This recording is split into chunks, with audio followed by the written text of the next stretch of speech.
think what kind of relationship should be between the parents and the children? Thank you.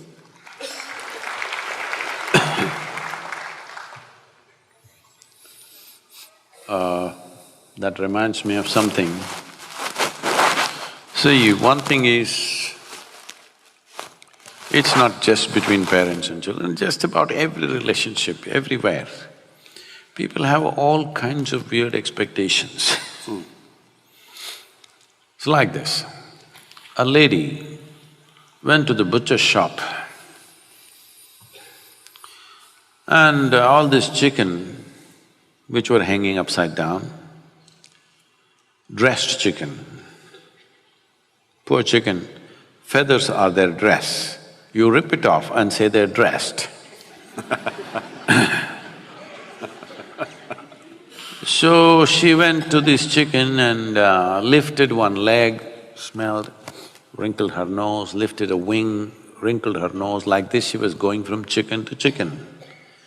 It was having an effect on the rest of the customers.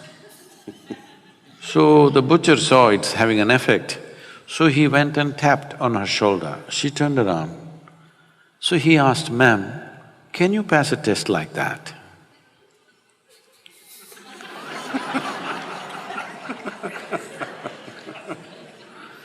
So a whole lot of people are always busy putting everybody to tests that they themselves cannot pass. Especially parents. Parents think all the things that they could not do, they must achieve through their children. So they should have bred racehorses. I want you to understand this. Children are not your property. It's a privilege, another life came through you. You must enjoy it. Do your best to nourish it. What it becomes is not your business.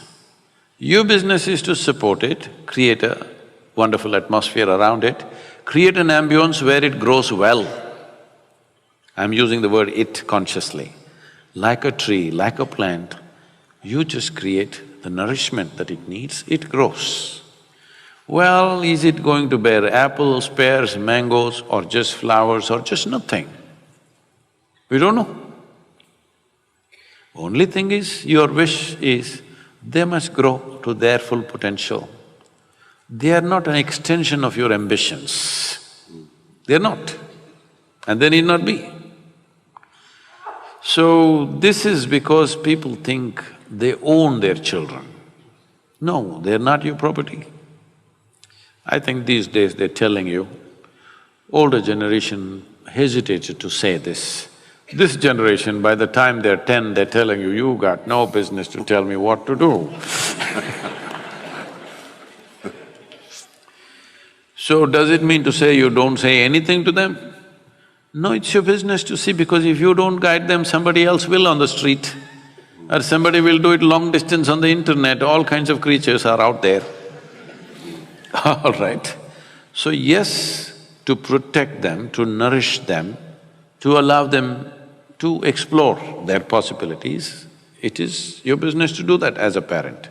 But parents' concern may be, what will happen, what will happen, what will happen?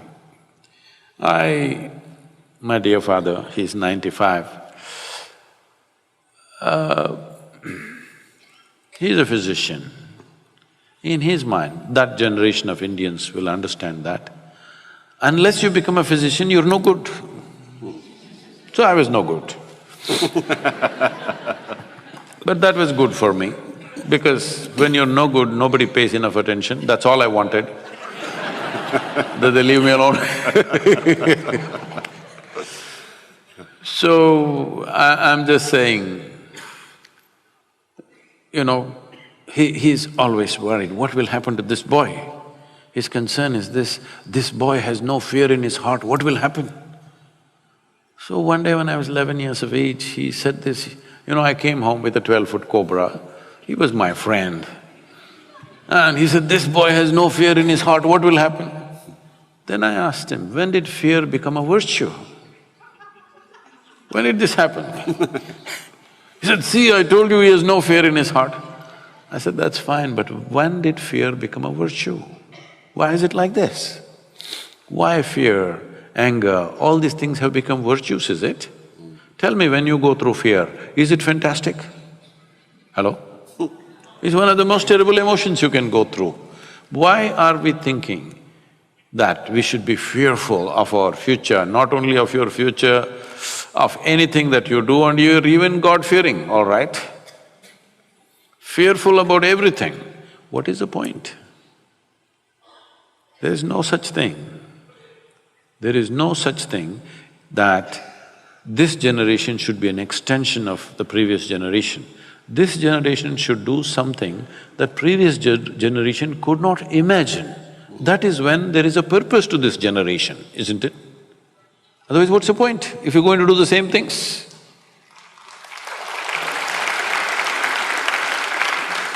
Well, if you want to do something that you really want to do, if you think you're going to do it with everybody's approval, I'm sorry, life doesn't happen that way. It is just that whatever the hell you want to do, just do it well. Once there is success, your parents and your uncles and your aunts, everybody says, wonderful. All right. They want success, they're only afraid. They have every right to be concerned about you. They have every right, because they brought you up. They're concerned whether you will do well or not. They have every right to be concerned, but that concern should not become control.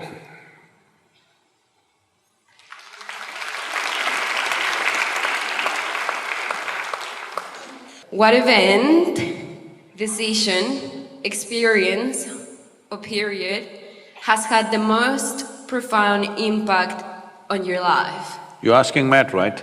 No, I'm asking you. I would like to know, please. Oh, this has been spoken of many times, isn't it? Experience, influence, see, this is the only thing I did with my life.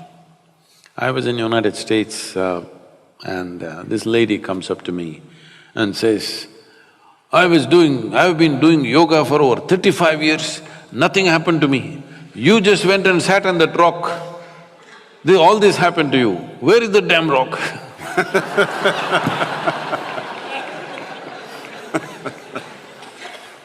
And now the rock is becoming famous. Like, for Gautama the Buddha, the Bodhi tree became more famous than the Buddha. I must tell you this experience. I was in Coimbatore many years ago, about almost 25–30 years ago, and I go to somebody's house for lunch. And this lady says, Sadhguru, I have a Bodhi tree in my backyard. I sit and meditate under that. Can you come and bless my tree? I say, please water the tree, I will bless you. She said, no, you must come and bless the tree. I thought, let me go into the backyard. I'm always an outdoor man. So I walked out. Then I looked around, I did not see any Bodhi tree, there were 3 coconut trees. But I did not see any Bodhi tree. Then I asked her, where is the Bodhi tree? Then she takes me to one place. There is one stick which is about 6–7 feet tall with about 5 leaves. Under that she's put one stone plate and on which she sits and meditates under the Bodhi tree. I looked at this Bodhi tree and said, see, this Bodhi tree does not have much possibility. If you at least sit under the coconut tree, something could happen.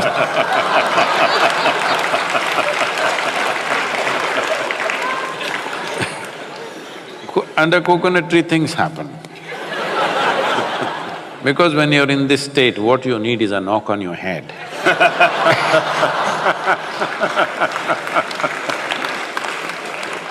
So, what is the most significant influence? This is all I did in my life. From early childhood, I did not allow either family, my genetics, my social situations, the religious situation around me, political situations around me, whatever around me, I did not allow myself to be influenced by any of those things. This is why I keep repeating, I am an uneducated guru, because I refuse to be educated. To remain uneducated is not easy. Yes, sir, because from the moment you're born, everybody wants to teach you something that's not worked in their life.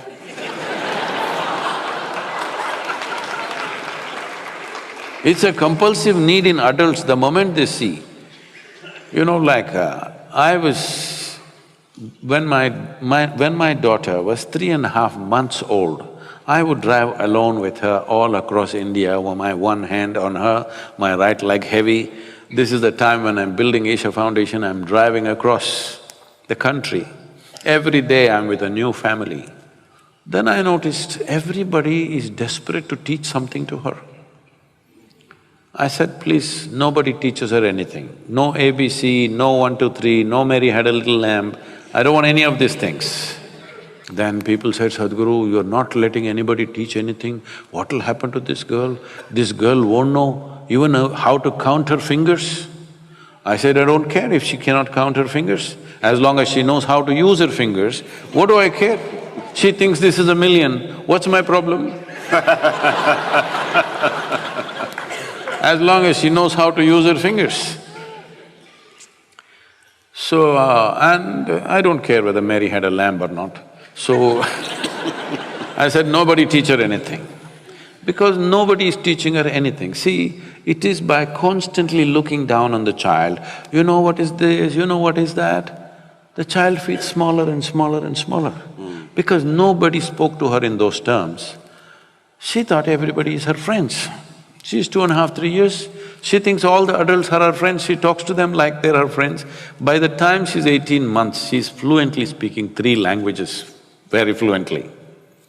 Because nobody's teaching her anything, she's all ears listening to everything around her.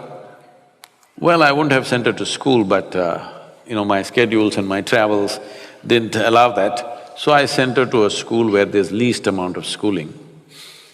One day she came back from school, she was around 13 years of age and she was little upset about what happened in the school. Then she comes and tells me, you're teaching everybody so many things, you're not teaching me anything. I said, see, I'm not known to do anything unsolicited. Now that you have come, you sit down, we'll see. I said, see, this is all you need to know. You never look up to anybody. She looked at me like this, what about you, kind of look. I said, especially me, because if you look up to me, you will miss it completely. What will you do? Maybe take my picture and nail it on your wall. That's all you will do. You got to see me the way I am. If you see me the way I am, every moment of my life, it'll be of great significance to you. If you look up to me, you will exaggerate. Never look up to anybody, never look down on anybody. This is all. Is that all? That is all. See, if you look up to something, you will make up things in your mind. If you look down on somebody, you will make up nonsense in your head. If you don't do these 2 things, you will see everything just the way it is. If you see everything just the way it is, you will effortlessly navigate through life. This is all you have to do. Don't worry about what is significant. This is the most significant aspect of my life. I never looked up to anything, nor looked down on anything in my life. I looked at everything just the way it is. This is all you need to do. Thank you very much. Ladies and gentlemen, probably Matt is more loud in India than in Australia. It's wonderful to have you here, Matt. Fantastic. thank you, sir. Thank you. It'd be very easy to listen to Sadhguruji all evening, but unfortunately we are out of time. So on behalf of us all, thank you for gracing our shores. You're a very special human being. Tell me, what should I tell the Tamil boys? You can tell them from me that I will be back in business with them very shortly. That's what you can tell them. Surfing, about the water, cooking. What about the water? About the water? Yeah, what they should do, the Tamil boys Easy as this. and girls. Spend a little bit of their own money to invest into some trees, and we're all in business, aren't we? Thank you. And Thank you. Good evening, everyone. Thank you. If you don't know this, don't tell anybody. I make the best masala dosa in the world. Well, you can be sure of this, I'll take you up on that. Good evening, ladies and gentlemen. Thank you. Thank you very much.